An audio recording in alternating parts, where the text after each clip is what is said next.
Pustaka Al-Ilmu, Jalan Bungu Raya, nomor 42, Perumnas Bekasi, telepon 706 75 299.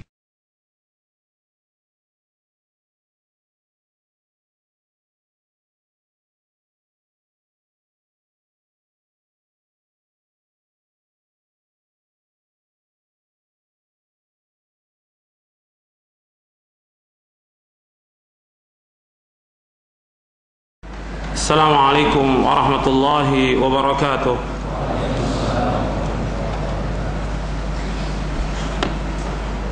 Innal hamdalillah nahmaduhu wa nasta'inuhu wa nastaghfiruh wa na'udzu billahi min shururi anfusina wa min sayyiati a'malina.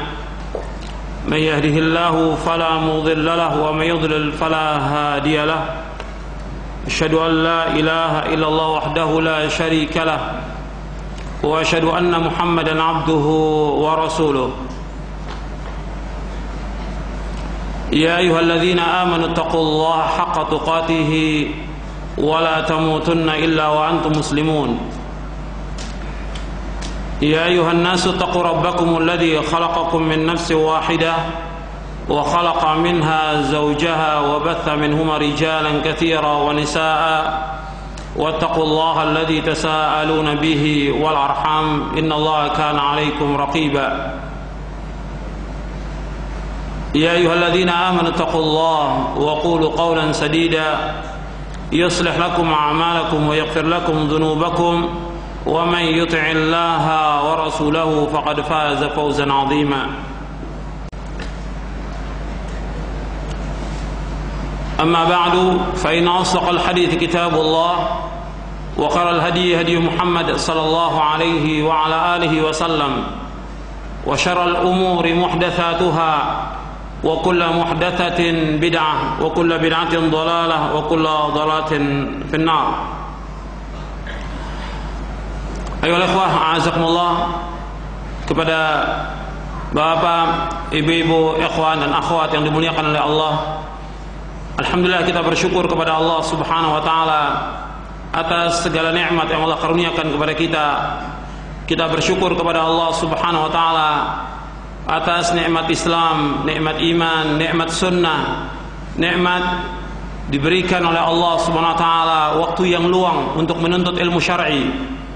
Nikmat diberikan ilmu yang bermanfaat, dan kita selalu memohon kepada Allah Subhanahu wa taala agar kita diberikan taufik oleh Allah SWT untuk mengamalkan apa-apa yang dicintai oleh Allah dan diridhoinya. Sekarang kita akan membahas atau membedah buku Bingkisan Istimewa Menuju Keluarga Sakinah yang ditulis oleh Yazid bin Abdul Qadir Jawas. Ayolah ikhwah, a'azakumullah, di dalam buku ini ada muqaddimah dan ada 16 bab. Tentunya tidak mungkin untuk kita bahas dalam waktu 2 jam seluruh bab yang ada dalam kitab ini. Karena itu saya akan mengambil beberapa bab yang terdapat dalam kitab ini yang mudah-mudahan bermanfaat bagi kita semuanya yang hadir dan yang mendengarkan, dan juga kita memohon kepada Allah dari kajian ini bermanfaat bagi kita. Bagi yang belum menikah, segera dia menikah. Bagi yang sudah berumah tangga, mudah-mudahan diberikan keturunan yang saleh. Bagi yang ada kemelut dalam rumah tangganya, mudah-mudahan diberikan sakinah, mawaddah, warahmah. Ayolah ikhwah, a'azakumullah, kita akan bahas tentang definisi nikah. Karena kita akan membahas tentang masalah pernikahan, maka kita harus tahu lebih dahulu tentang apa yang dimaksud dengan nikah dalam Islam. An-nikah menurut bahasa Arab berarti ad-dhamm, artinya menghimpun. Kata ini dimutlakkan untuk akad atau persetubuhan, karena berkumpul sering juga disebutkan dengan libas. Artinya suami dan istri itu karena dia berkumpul dikatakan oleh Allah dengan libas. Hunna libasul lakum wa antum libasul lahun. Mereka para wanita adalah pakaian bagi kamu dan kamu adalah pakaian bagi mereka. Yang menunjukkan kepada pertama maknanya akad, yang kedua maknanya adalah persetubuhan. Menurut syariat, sebagaimana penjelasan Imam Ibnu Qudamah rahimahullah, yang dikatakan nikah menurut syariat adalah akad perkawinan. Ketika kata nikah diucapkan secara mutlak, maka kata ini bermakna demikian selagi tidak ada satupun dalil yang memalingkan darinya. Kemudian Al-Qadhi rahimahullah mengatakan yang paling sesuai dengan prinsip kami bahwa pernikahan pada hakikatnya berkenaan dengan akad dan persetubuhan. Jadi akad dan persetubuhan. Kemudian dibawakan ayat dalam surah An-Nisa ayat 22, wala tankihu ma nakaha aba'ukum minan nisa'i illa ma qad salaf innahu kana fahishatan wa maqtan wa sa'a sabila. Dan janganlah kamu menikahi perempuan-perempuan yang telah dinikahi oleh ayahmu kecuali kejadian pada masa yang telah lampau. Sungguh perbuatan itu sangat keji dan dibenci oleh Allah dan seburuk-buruk jalan yang ditempuh. Kemudian ikhwani fiddin, a'azakumullah, setelah kita bahas tentang nikah, maknanya akad bisa juga bermakna persetubuhan dengan dasar hadis Nabi SAW yang sahih. Nabi bersabda ketika seorang suami akan bergaul dengan istrinya yang istrinya dalam keadaan haid, Allah melarang mencampuri istri dalam keadaan haid dengan dasar ayat dalam surah Al-Baqarah ayat 222. Kemudian Nabi membolehkan kalau mereka untuk mubasyarah, artinya bercumbu, beradu kulit. Yang tidak boleh hanya satu, yaitu bersetubuh. Kata Nabi SAW, isna'u kulla syai'in illa nikah. Isna'u kulla syai'in illa nikah. Lakukanlah segala sesuatu kecuali nikah, kecuali persetubuhan. Jadi nikah dalam hadis yang sahih itu maksudnya al-jima', yaitu persetubuhan.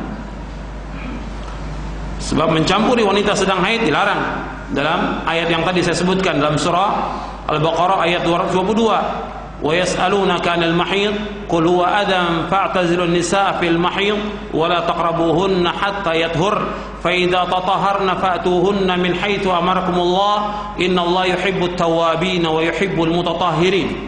Mereka bertanya kepada kamu tentang masalah haid, katakan itulah kotoran, maka tinggalkan istri kamu di saat mereka sedang haid. Jangan kamu dekati mereka sampai mereka bersih. Apabila mereka telah mandi, maka kamu datangi mereka, kamu campuri mereka sebagaimana yang Allah perintahkan kepada kalian. Sesungguhnya Allah cinta kepada orang-orang yang bertaubat, dan Allah cinta kepada orang-orang yang selalu membersihkan diri.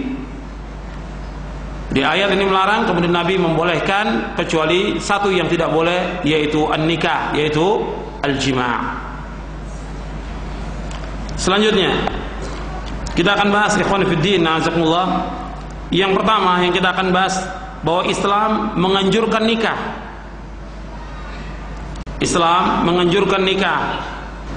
Bahwa Islam telah menjadikan ikatan pernikahan yang sah berdasarkan Al-Quran dan Sunnah sebagai satu-satunya sarana untuk memenuhi tuntutan naluri manusia yang sangat asasi dan sarana untuk membina keluarga yang Islami. Penghargaan Islam terhadap pernikahan besar sekali, sampai-sampai ikatan itu ditetapkan sebanding dengan separuh agama. Sebagaimana Rasulullah bersabda, "Man tazawwaja faqad istakmala nisfal iman, falyattaqillaha fin nisfil baqi." Barang siapa menikah, maka ia telah melengkapi separuh imannya, dan hendaklah ia bertakwa kepada Allah dalam memelihara separuhnya lagi. Hadis ini hasan, diriwayatkan oleh Imam At-Tabrani dalam kitabnya Mu'jamul Awsat, dan dihasankan oleh Syekh Al-Albani dalam silsilah hadis